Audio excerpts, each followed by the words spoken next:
I was standing at the reception desk of a Dominican Republic ER. I had blood piping out of my head, coming down my face. And the lady behind the desk looks at me and says, "We can't admit you yet."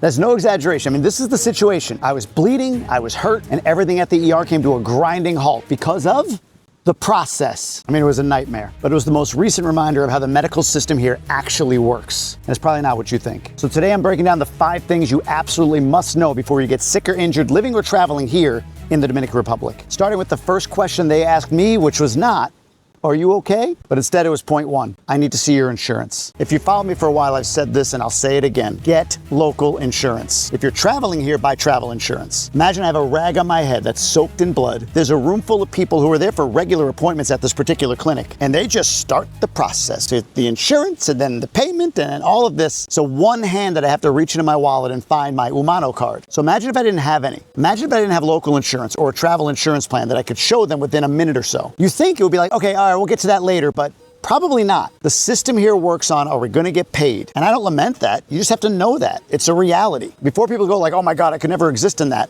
I can never exist in a place where my kids have to go through active shooter drills. There's good and bad everywhere. It's not a matter of do or don't. It's a matter of how do you navigate it? And that's what I hope this video does. Number 1, have insurance. Local insurance. Don't try to do this like, well, Aetna is accepted at certain hospitals and blah, blah, blah. Just go out and buy a plan. I mean, look, for an individual, good local insurance might be 30, 40, 50 bucks a month max. For my family, it's about $300 a month with Humano with the max plan. But we pay it in advance, so it's $3,500 for the year. That's living full-time in DR. Travel plans are dollars by comparison. And look, if you need help with a travel plan, or if you're moving here or live here and you want a plan of your own, my guy Victor can help you out at drexpatinsurance.com, or you can go to my referral page down in the description. Which brings me to my second lesson. Process trumps common sense. What's funny is when I walked into the clinic, the receptionist was actually being trained by another guy. So I want to paint this picture again. Full room of people waiting for regular appointments. Nobody's bleeding, nobody's in pain, except me. And there's a guy that's training the girl who's taking care of people that come into the desk. He's experienced, she's not. And not for a second does he say, ooh, let me get this guy to the front of the line. Let me take care of him. Yeah, we don't need to go through the steps here. Like, this guy obviously needs to get in quickly. Nah. He kept training her. All right, well, what do you ask for first? And she's like, seguros? He's like, yeah, that's right. And I'm just...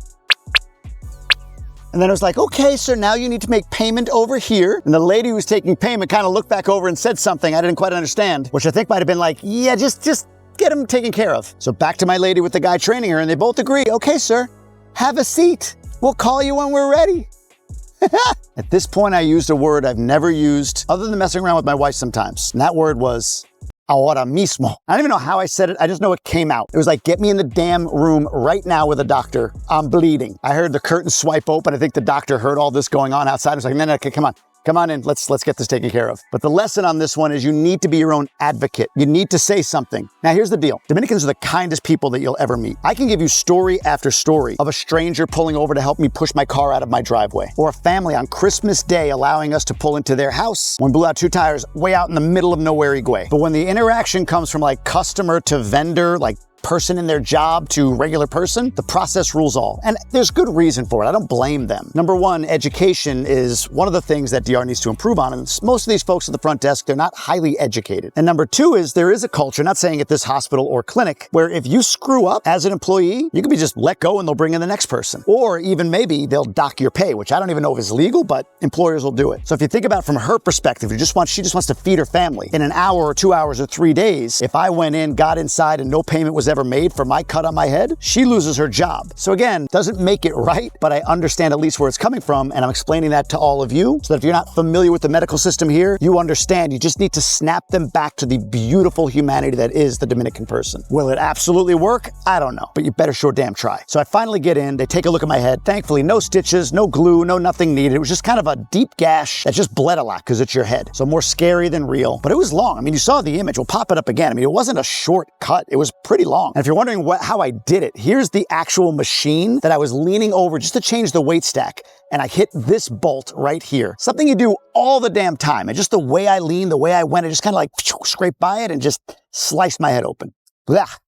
Gross thinking about it. So the doctor patches me up, he takes care of it, he treats it, he does whatever he needs to do, takes a look at the wound. Then comes the third thing that you should expect, and you see all the time here, and that is a lot of prescribed meds. What I've noticed in my 3+ years here, whether it was in treatments I've done in the past, admitting my son to the hospital for dengue fever a couple years ago, or other run-ins we've had with the medical system here, I tend to come out with a whole bunch of stuff on that prescription pad. At first I thought it was just like, you're just trying to get as much money from the drugs that you're prescribing, and maybe. But from talking to people and everything else, DR, Latin America maybe, seems to have a culture of prescribing a lot to avoid complications. In the US, you have a malpractice culture. So they don't want to do too much. Make sure you get just enough and not, whatever. Whereas here, they want to kill it, be done with it, and over. So instantly, I went in for a tetanus shot. I was given antibiotics. I was given these creams and ointments, an antibiotic cream, a specific shampoo, all prescribed. Even ibuprofen. And when I say prescribed, they put it on a prescription pad. Much of this is over the counter in DR, but still, this is all the stuff I had to take. It's not that the Dominican Republic is some sort of bacteria jungle, but hey, it is heat, humidity, so it can develop maybe a little faster than if you go to places that have varying climates. I guess. I don't know. I don't even know why I'm pontificating on this.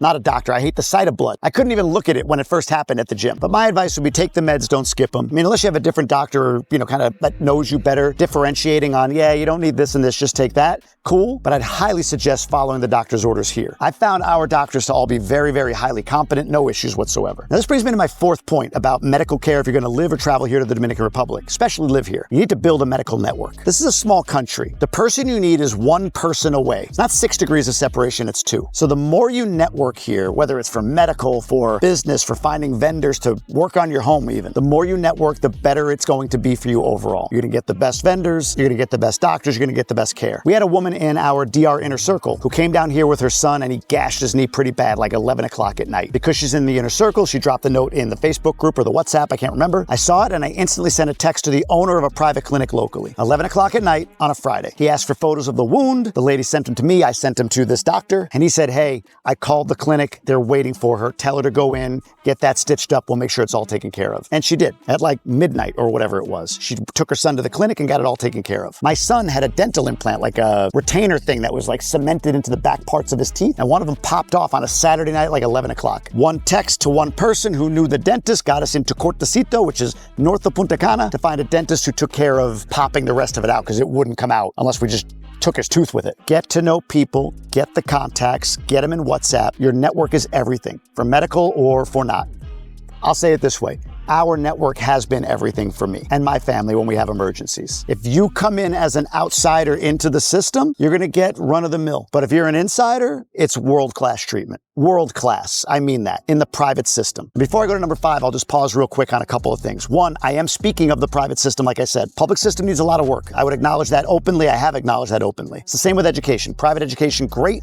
Public, not so great. It needs to improve. But again, for us, it hasn't prevented us from selling our house in the United States and buying a house here in DR and raising our children here for the foreseeable future. Just got to know how to navigate it. The other thing is hit that subscribe button. Trying to get to 50,000 by the end of the year, 2025. We're close. And lastly, jamiegruber.com if you want to check out the inner circle. Best $9 a month you'll ever spend. All right, here's the 5th and final point I will make about living or traveling here in the Dominican Republic. And this is one that people just don't even know exists. If you have a medical emergency, call 911. Now, this may not work in all parts of the country, but in the major areas, Punta Cana, La Romana, Santo Domingo, Santiago, probably Puerto Plata, you have to check that out. But like 80% of the population has access to 911. That's just my own guesstimate. But you get my point. It's not like it's just in Santo Domingo or in just one little area. I know people who have called 911 during a heart attack in Punta Cana, and there was response within 10 minutes. My buddy Jay, who lives in Santo Domingo, he talked openly about a bad reaction to some supplements and how 911 saved his life. This is one of the unknowns about how much DR is developing. Things like a 911 system are a developed world thing, and it exists here. Things like roadside assistance with MOPEC. Government's paid for. If you're on a highway and you pop a tire, you're probably going to see a car pull up with an MOPC sign on it, a truck actually. It's going to help you change the tire. Gratis. In fact, for that, you call 511. That's the number for getting roadside assistance. When you're traveling here, if you're new to this channel, you're new to this whole thing, don't believe the people that are going to tell you you're going to this dangerous country. It's quite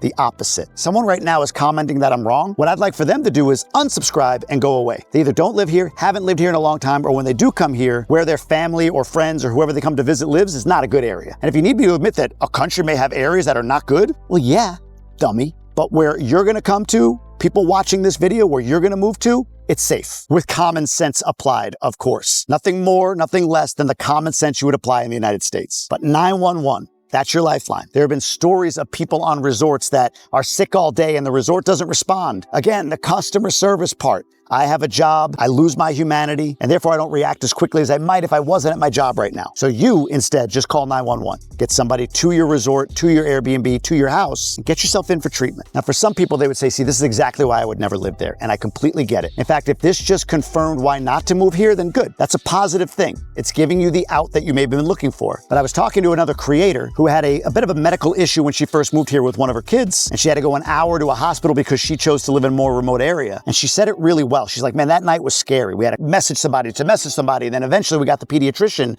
late night on like a Saturday or whatever it was, and we drove an hour and everything got treated. And I thought, I need to get out of here. Maybe I need to move back to the US. This is too scary. But when things calmed down, she realized like, oh my God, but now all that work will have been for naught. If something else happens, I know exactly what to do, exactly who to call. That's all moving here is compiling experiences and relationships that serve you the next time and the next time and the next time that something happens. And the more you stick through that initial uncertainty once you first move here, where you're feeling your way through, the further you push through that, not only the more you're gonna see the support, but you'll feel supported in ways well beyond what you do in the United States or Canada. Again, I'm gonna ask any of you right now in the United States, if you can text or WhatsApp the president or owner of a private hospital somewhere, or even your own doctor, text them, not call their line and they get beeped or whatever and they call you back when they're able to, or you get an on-call person, but your doctor. Tell me where you can do that in the United States or Canada. Figure it out?